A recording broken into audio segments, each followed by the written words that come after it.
ტრიუმფალური ლოგიკა ნაწილი 2. რატო დაალაიქი რა? ერთი თხოვნა მაქვს სანამ თურქეთიდან ჩამოვალ 9 მილიონი გავწუროთ რა.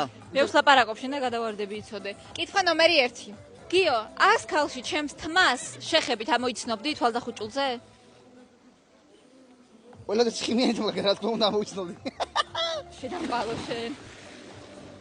ცხიმიანი არა, გაჯანსაღებული თმა მაქვს უკვე, მაგრამ 100 ქალთან რატო დგახარ? რა უნდა 100 ქალთან? ამოდი.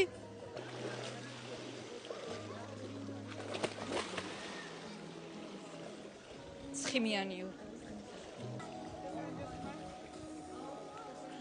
კითხვა ნომერი 2.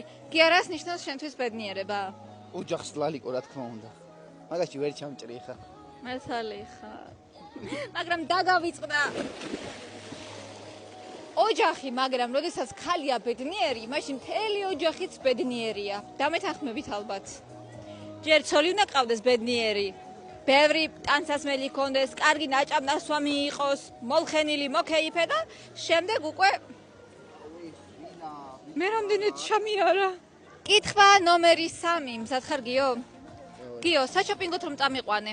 აქ რო ჩამოვდიოდით. რა დამიჯდა ყველაფერი? რაც ვიყიდე? 1766 ლირა. ლალიკო და მე ნაკინი ჭამე ბოლოს რო გამოხვედი.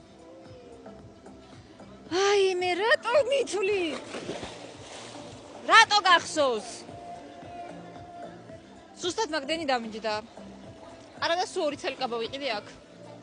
უნდა თქვა რომ არა, ჩემო ცოლო, არაფერი არ დამჯდომია, რა დასათვლელი ეგაა. ამოდი, მოდი. რატო მithული, რატო დაგახჩო ეხა მანდ? დაალაიქეთ ეს ვიდეო და გამოგვიწერეთ აუცილებლად.